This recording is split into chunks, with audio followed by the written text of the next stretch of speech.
여기 이제 결혼 안 한 분들도 있고 또 절반 정도 이상은 결혼을 하신 분들인데 한번 물어보겠습니다. 여러분 결혼 생활이 살아보니까 쉽습니까? 어렵습니까? 옆에 분 눈치 보지 마시고 눈치를 본다는 것 자체가 의미하는 바가 있을 줄 압니다. 제가 예전에 청년들을 오래 지도했었는데 청년들한테 그런 말을 했습니다. 이제 대학생들만 되더라도 아직까지 결혼에 대해서 이렇게 구체적으로 생각하지 않지만 청년부는 이제 대부분 직장인이었거든요. 그래서 일하면서 이제 뭐 몇 년 안에 이제 결혼할 생각들을 대부분 하고 있고 또 교제 중인 사람들이 많았습니다. 그러니까 대부분 낭만적인 꿈을 꿉니다. 좋아가지고 막 연애해서 이제 결혼을 하게 될 텐데 결혼을 하게 되면 막 집을 이렇게 꾸미고 막 둘이 어떻게 하루를 보내고 뭐 이런 상상들을 막 하는 거죠. 그럼 제가 막 꿈을 산산히 조각내는 말을 합니다. 얘들아 결혼은 그런 게 아니다. 결혼은 피바다를 노져가는 거다 둘이. 그러면 애들이 막 이래가지고 믿어지지 않는다는 표정으로. 물론 다 그런 건 아니지만 그런 부분이 있는 만큼 쉽지 않다는 거죠. 결혼 어렵습니다. 결혼 생활. 결혼식은 쉽지만 결혼 생활은 어려운 거죠. 가끔 성경 읽다가 보면 옛날 왕들은 참 대단하구나. 대단했겠다 싶은 생각도 들어요. 그래서 한 명하고 사는 것도 이렇게 힘든데 제 얘기 아닙니다. 제 얘기 아닙니다. 옛날 왕들은 여러 수십 수백 명하고 같이 살아야 되는데 얼마나 힘들었을까 이런 생각도 웃으며 해봅니다. 여러분 이런 말씀 어른들 아마 들어보셨을 거예요. 예전에 그 윗세대로부터 여자와 북어는 3일에 한 번씩 두들겨 패야 돼. 아마 여러분 부모님 또 그 윗세대들한테 그런 말을 전설처럼 전해 들었을 겁니다. 남자들은 멸치처럼 달달 볶아야 돼. 어시장도 아니고 생선들끼리 결혼한 것도 아닌데 막 들들 볶아야 된다 그러고 두들겨 패야 된다 그러고 북어처럼 뭐 또 이런 이야기도 있죠. 결혼하고 신혼여행 가면 첫날 밤에 꽉 잡아야 돼.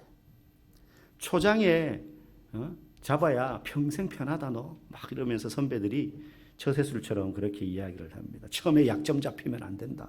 무조건 오리발 내밀어라. 막 이렇게. 한번 약점 잡히면 평생 끌려다닌다. 이런 비슷한 이야기를 많이 들으셨을 겁니다. 주도권 쟁탈전을 시작도 하기 전에 벌이는 거죠. 세상 사람들이 결혼에 대해서 어떤 사람은 이렇게 말하고 어떤 사람은 저렇게 말하는데 과연 성경이 말하는 결혼 생활이라는 뭔가? 뭐가 정말로 성경적이고 아름다운 생활, 결혼 생활인가? 오늘 본문을 통해서 살펴보려고 합니다. 먼저 22절, 23절 우리 소리 내어서 같이 한번 읽어보겠습니다. 시작. 아내들이여 자기 남편에게 복종하기를 주께 하듯 하라. 이는 남편이 아내의 머리됨이 그리스도께서 교회의 머리됨과 같음이니 그가 바로 몸의 구주시니라. 아멘. 25절 말씀도 우리 한번 읽어볼까요? 이제 남편들한테도 하는 말이 있겠죠. 시작. 남편들아 아내 사랑하기를 그리스도께서 교회를 사랑하시고 그 교회를 위하여 자신을 주심같이 하라. 자, 22절 23절은 아내들이여 남편에 대해서 이렇게 생각하고 대해라. 25절은 남편들아 아내를 이렇게 사랑해라 라고 말합니다. 그런데 22절 23절 25절에 다 아내와 남편에게 권면하는 이야기 속에 공통적인 단어가 들어있습니다. 뭡니까? 그리스도께서 교회의 머리됨과 같이 그리스도께서 교회를 사랑하신 것과 같이 이렇게 대하라는 거예요. 32절 말씀도 한번 읽어보겠습니다. 시작. 이 비밀이 크도다. 나는 그리스도와 교회에 대하여 말하노라. 이 비밀이 크도다. 여기서 비밀, 큰 비밀이라는 말은 우리 영어에 보면 미스테리라는 말이 있죠. 이 말의 어원이 되는 헬라어 미스테리온이라는 단어입니다. 큰 비밀. 이건 뭔가 아무도 모르게 감추어져 있는 어떤 것을 의미하는 것이기도 하지만 그것보다 더 근원적인 뜻이 있습니다. 뭐냐면 그 감추어진 게 별거 아닌 게 아니라 예상을 뛰어넘는 엄청난 경이로운 진리라고 말할 때 이 미스테리온이라는 단어를 썼어요. 그래서 그 내가 잘 모르는 뭔가 비밀이 있는 것 같아. 이 정도로 가벼운 단어가 아니에요.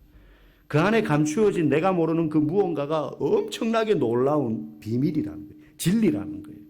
그때 이 비밀이 크도다 지금 바울이 말하고 있는 겁니다. 그 말은 결혼 생활이라는 게 여자와 북어는 3일에 한 번씩 패야 돼.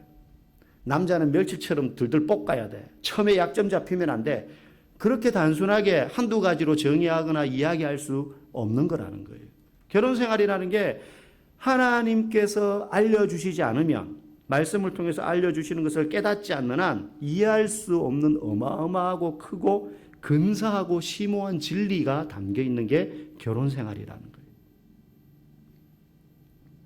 오늘 본문의 22절, 23절, 25절 그리고 32절까지 아내와 남편과 아내의 관계를 빗대어서 설명하면서 그리스도와 교회의 관계로 같이 등치시켜서 설명하고 있습니다. 예수 그리스도와 교회의 관계, 그걸 잘 보면 아내와 남편, 부부 사이의 관계를 어떻게 설정해야 되는지를 알 수 있다는 거예요. 그래서 그렇게 비유하고 있는 거예요. 그래서 결혼 생활을 건강하게 유지하려면 성경이 말하는 결혼 생활의 비밀을 깨닫는 것이 중요합니다. 많은 여성들이 결혼을 하는 순간 요즘 결혼을 기피합니다. 여러 가지 이유가 있죠. 경제적인 이유도 있고 아마 그 이유가 클 것 같아요. 그리고 예전하고는 라이프 스타일이, 생활 방식이 많이 바뀌었지 않습니까? 여자들도 사회적으로 활동하면서 자기가 돈을 벌면서 자기가 하고 싶은 삶을 누릴 수 있는 정도의 시대가 예전보다는 많이 좋아졌기 때문에 굳이 내가 결혼을 하면서 살 필요 있나 이런 생각을 많이 하는 것 같습니다. 더군다나 결혼을 하는 그 순간 많은 여성들이 이렇게 생각해요. 내가 여자로서 살기보다 이제는 엄마로서 살아야 된다. 아내로서 살아야 되기 때문에 내 인생은 없어진다는 거예요. 아이 키우고 남편 뒷바라지하고 가정 살림하고 그러면서 심지어 직장 생활까지 해야 되는, 너무 힘들다는 거죠. 내 인생이 없어진다는 거예요. 그래서 결혼을 예전부터 여자의 무덤이다 이렇게 말하게 됐습니다. 시대가 바뀌어서 이제 남자들도 그와 비슷한 생각을 합니다. 왜 내가 한 여자에게 얽매여서 살아야 되냐. 이 여자도 만나고 저 여자도 만나고 내가 돈 벌면서 경제적인 능력도 누리면서 사고 싶은 거 사고 하고 싶은 거 하고 여행도 다니고, 근데 결혼하면 애한테 묶여. 또 아내 눈치 봐야 돼. 돈은 벌었는데 대부분 또 이 경제 주도권 아내한테 다 주고 용돈만 한 달에 얼마씩 받아 쓰고 이게 싫다는 거예요.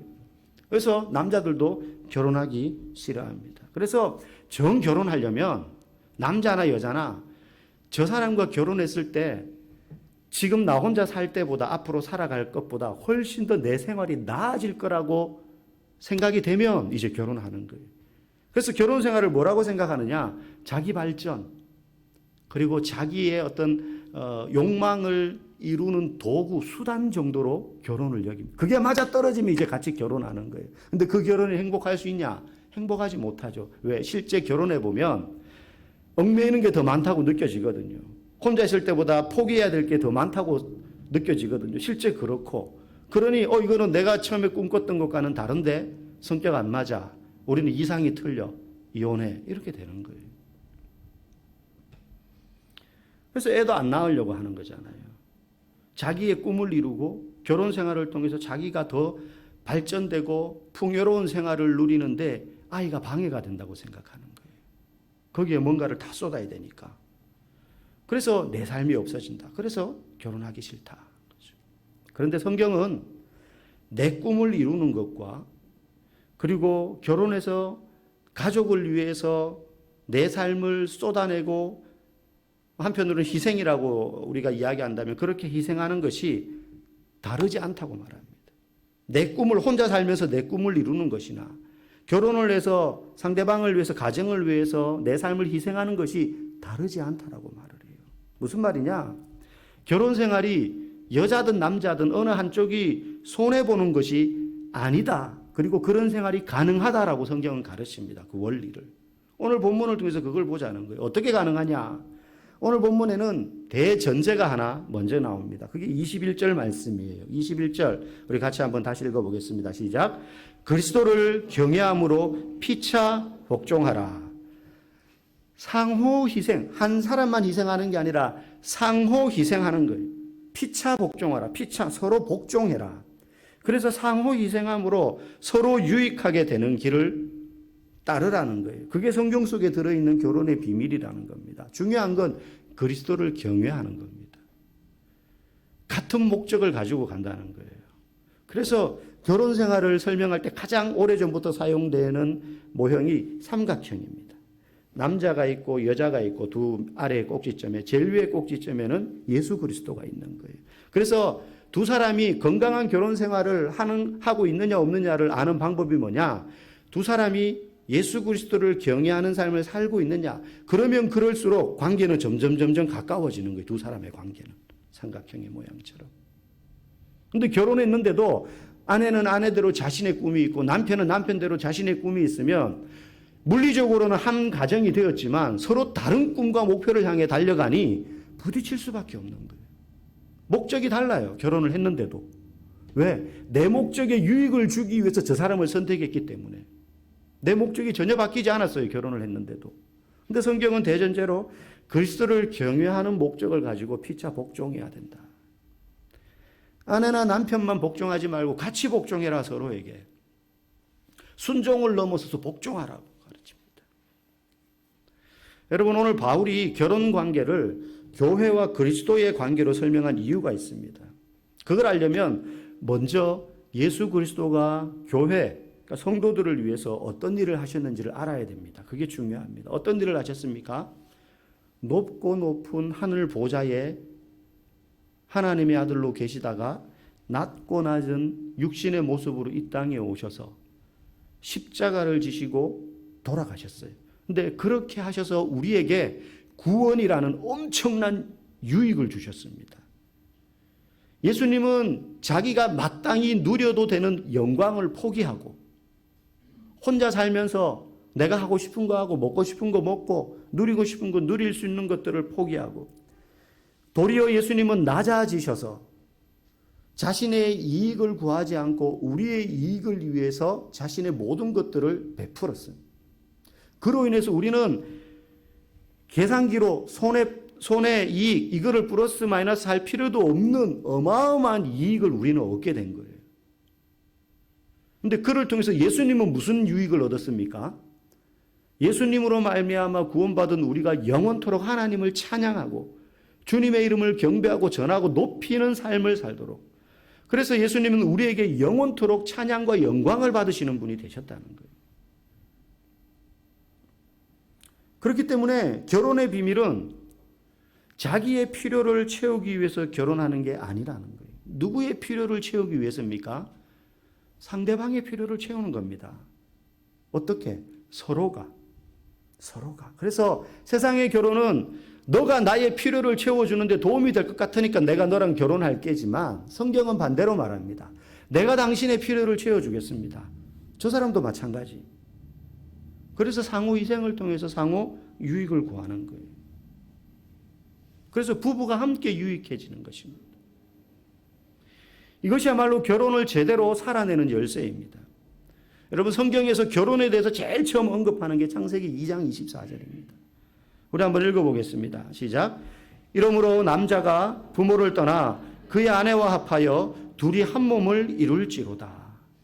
우리 목사님들이 보통 주례를 보면 가장 많이 이제 본문으로 삼는 구절이죠. 남자와 여자가 부모를 떠나 둘이 한 몸을 이룬다. 이걸 오늘 바울이 31절에 똑같이 언급합니다. 그러므로 사람이 부모를 떠나 그의 아내와 합하여 그 둘이 한 육체가 될지니. 하나님은 맨 처음 결혼 제도를 설계하시면서 그리스도와 교회의 관계를 염두에 두셨던 거예요. 결혼은 단순히 상대를 통해서 내 꿈을 이루거나 서로가 열심히 일해가지고 집 마련하고 아이 낳아서 알콩달콩 행복하게 사는 것이 결혼의 목적이 아닙니다. 그거는 부수적인 거예요. 결혼은 우리가 결혼해서 사는 이유는 예수님께서 이 땅에 오셔서 사람들을 사랑하시되 죽기까지 사랑하셨고 그렇게 십자가를 지셨기 때문에 우리가 죄로 말미암아 하나님과 원수되었던 관계가 다시 회복되어서 하나 되게 하신 그 모습을 결혼 생활을 통해서 너희들이 모형으로 이 땅에 드러내라. 이게 결혼의 목적입니다. 그러니까 둘이 알콩달콩 행복하게 사는 게 결혼의 목적이 아닙니다. 결혼 생활을 통해서 이 땅의 사람들이 그냥 그렇게 사는 게 결혼이라고 생각하는데 그게 아니라 예수님이 우리를 얼마나 사랑하셔서 자신의 모든 것을 쏟으시면서 그 사랑을 표현하시고 우리에게 영원한 생명을 주셨는데 그걸 너희들이 결혼 생활을 통해서 아내는 남편에게 남편은 아내에게 그런 자세로 예수님이 성도들과 이 세상과 교회를 위해서 하신 그 모습처럼 아내와 남편이 서로가 그렇게 대함으로 그 모습을 모형처럼 교회 가정에서 보여주라는 거예요. 그래서 하나님 나라의 그 아름다운 모습을 가장 작게 그러나 분명하게 제시할 수 있는 모델하우스와 같은 게 결혼 생활입니다. 그러니 부부가 상대가 내게 만족을 주지 못한다 그래가지고 막 불평하고 손가락질하고 싸우고 내가 이러려고 너 만났는 줄 아냐 막 그러면서 싸우면 그거는 예수 믿는 사람이 이해하고 있는 결혼 생활과는 너무나 거리가 먼 것이죠. 우리가 그런 결혼 생활을 통해서 이 성경의 진리, 복음의 진리, 예수님께서 우리를 위하여 하신 그 일을 어떻게 하면 드러낼 수 있을까? 먼저 오늘 본문에서 말하는 큰 비밀, 이 비밀이 크도달 때 이 미스테리온, 복음 안에 감추어진 비밀이 무엇인지 알아야 됩니다. 여러분, 복음이 뭡니까? 복음은 여러 가지로 설명할 수 있지만 우리가 우리의 죄로 인해서 우리 힘으로는 절대 해결할 수 없는 그 죄의 문제에 짓눌려 살았지만 예수님을 통해서 우리가 상상을 초월하는 다 표현할 수 없는 그 큰 사랑과 용납을 받고 우리가 다른 사람이 되었다. 이게 복음이에요. 그래서 지난주까지 에베소서 앞부분 설교하면서 새 사람, 빛의 자녀 이런 이야기 했잖아요. 그래서 새 사람이 된 사람, 복음으로 말미암아 예수 그리스도를 믿게 된 사람들은 이전과는 다른 삶을 산다. 그러면서 예를 든 게 더러운 말, 어리석은 말, 희롱하는 말 이런 말은 입 밖에도 내지 말고 덕을 세우기 위하여 아름다운 말을 해야 된다. 그 앞에도 어떤 삶을 살아야 되는가? 정의를 위해서 살고 진리를 드러내는 삶을 살고 그렇게 살아야 된다. 감사와 찬양의 말을 해야 된다. 이런 걸 앞에 바울이 쭉 이야기하고 오늘 가정으로 들어와서 가정에서는 그러면 어떻게 해야 되느냐? 남편과 아내는 서로가 서로를 대할 때 세상에서 얘기하는 식으로 누가 주도권을 잡고 살아야 되는가? 누가 경제권을 지는가? 이런 거 따지지 말고 복음이 이야기하는 이 사실을 드러내기 위해서 서로가 서로를 향하여 복종하는 삶을 살아라. 이게 오늘 본문이 말하는 결혼 생활을 건강하게 유지하는 비결입니다. 25절 말씀 우리 다시 한번 읽어보겠습니다. 시작. 남편들아 아내 사랑하기를 그리스도께서 교회를 사랑하시고 그 교회를 위하여 자신을 주심같이 하라. 사실 오늘 본문의 가장 핵심은 이 25절이에요. 남편들아라고 되어 있지만 거기에 갈로치고 아내들아 넣어도 상관없어요. 남편이 아내 사랑하기를, 아내가 남편 사랑하기를 그리스도께서 교회를 사랑하시고 그 교회를 위하여 자신을 주심같이 하라. 여러분 한번 상상을 해봅시다. 내가 예수님이라고 한번 여러분 각자가 예수님의 입장이라고 생각해서 예수님이 하늘에서 저 위에서 인류를 내려다봅니다. 막 죄짓고 타락하고 하나님을 거역하고 사는 그런 인간들을 보면서 야, 쟤들 사는 거 보니까 참 멋있고 아름답고 매력적이니까 내가 쟤들을 위해서 내 자신을 온전히 다 내어주어야 되겠구나. 그렇게 생각하셨을까요? 절대 아닙니다. 아마도 제가 예수님이었어도 어이구 내가 저런 것들을 위해서 대신 죽어줘야 되나? 아니 그럴 가치가 있어? 돌아서면 죄짓고 돌아서면 죄짓고 내가 저런 인간들을 위해서 십자가에 매달려 죽어야 돼? 멀리 볼 것도 아니고 성경에 나오는 12제자들, 예수님과 가장 밀접하게 3년 동안 따라다니며 생활했던 12제자들 보세요. 다 도망갔잖아요. 그거 예수님이 알고 계셨거든요, 미리. 그러면 제가 예수님이면 따라다닐 때 이런 것들 위해서 내가 십자가에 달려야 돼, 이거? 제가 예수님이면 그렇게 생각했을 것 같아요. 12제자들이 너무 멀면 우리 자신을 보면 알아요. 얼마나 약속 잘 어기고 필요에 따라서 크고 작은 거짓말 많이 하고 자신을 과시하고 싶고 남을 낮추고서라도 내가 높아지고 싶고 남하고 싸워서 지면 안 된다고 생각하고 나는 맞아도 내 자식이 어디 나가서 맞고 오면 열받아가지고 너도 똑같이 때려줘! 내가 교회 다니는데도 목사인데도 막 그런 말을 하고 싶을 때가 있단 말이에요. 그런 우리를 볼 때 예수님이 그런 생각을 혹시 안 하셨어요? 물론 예수님이니까 안 하셨겠지만 그런 정도였다는 거죠, 우리가. 그런데도 예수님은 그런 우리를 위해서 묵묵히 십자가를 지심으로 우리에게 대한 하나님의 사랑을 나타내셨어요. 십자가에 매달려 계시면서 자기를 못 받고 손가락질하며 저주하는 네가 하나님의 아들이라면 거기서 내려와 봐라. 옆에 같이 매달려 있는 강도 중에 한 강도조차도 자기도 죽어가면서 예수님을 저주했어요. 그런데 그런 이들을 향해서 예수님 뭐라고 하셨습니까? 십자가에 달린 상태에서 아버지 저 사람들을 용서해 주십시오. 저 사람들은 지금 자신들이 하는 일이 어떤 일인지 알지 못합니다. 마지막까지. 여러분, 남편과 아내가 함께 이러한 마음으로 섬기기 시작하면 더할 나위 없이 좋을 겁니다. 아니 혹시 나는 그렇게 섬기려고 하는데 상대방은 그렇게 하지 않는다 하더라도 깨달은 내가 먼저 그런 마음으로 섬기기를 예수님은 원하셨을 거예요. 왜? 예수님도 그렇게 하셨거든요. 일방적으로 비난받고 공격받는데 저들을 끝까지 사랑하시고 품어주셨거든요. 그걸 받은 사람이 우리란 말이죠. 예수님은 결코 우리가 사랑스러워서 우리가 멋있어서 우리를 사랑한 것이 아니라 우리를 사랑스럽게 만드시려고 우리를 사랑하셨어요.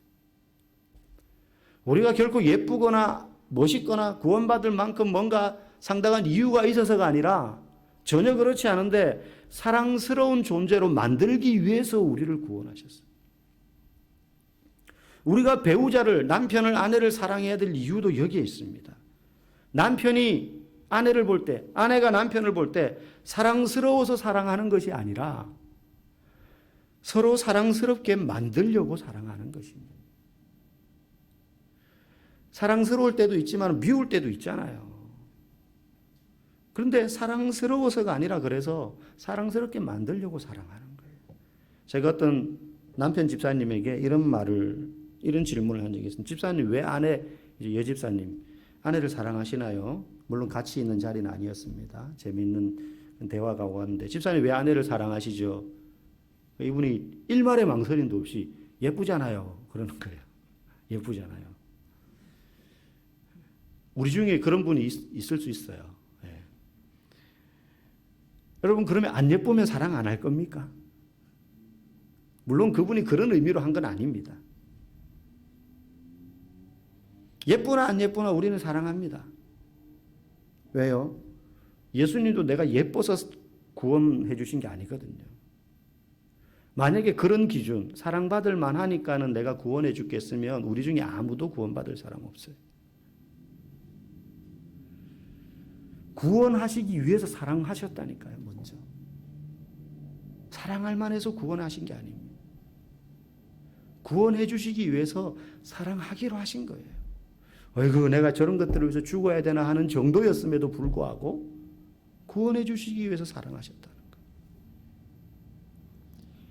거예요. 혹시 지금 부부 간에 앉아 계신 분 계시면 상대방을 한번 쳐다보십시오. 쳐다보면서 이렇게 얘기하세요. 혹시 혼자 계신 분은 집에 있는 그분을 떠올리면서 따라하세요. 내가 당신 예뻐서 잘생겨서 사랑하는 게 아니야. 눈 똑바로 쳐다보면서 아내는 남편에게 내가 당신 잘생겨서 사랑하는 거 아니야. 남편은 아내에게 당신 예뻐서 사랑하는 거 아니야. 예수님 때문에 사랑하는 거야. 빨리 해주세요. 맞을까 봐 겁나서 혹시 못하십니까? 후환이 두려우세요? 이게 정답이에요. 사랑한다고 못 죽어서 결혼했는데 미울 때 있잖아요. 솔직히. 여러분 우리가 상상 이상으로 큰 죄인이라는 사실과 예수님께서 그런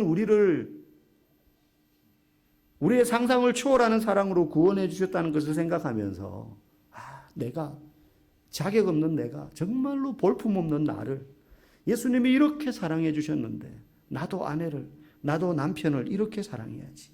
이것이 우리가 건강한 결혼 생활을 유지하는 비결이에요. 그래서 살다가 상대가 미워지고 속상하게 하고 불만이 쌓여서 화가 날 때 그거 우리 인격과 성품대로 그냥 풀어버리면 12번도 더 싸울 겁니다.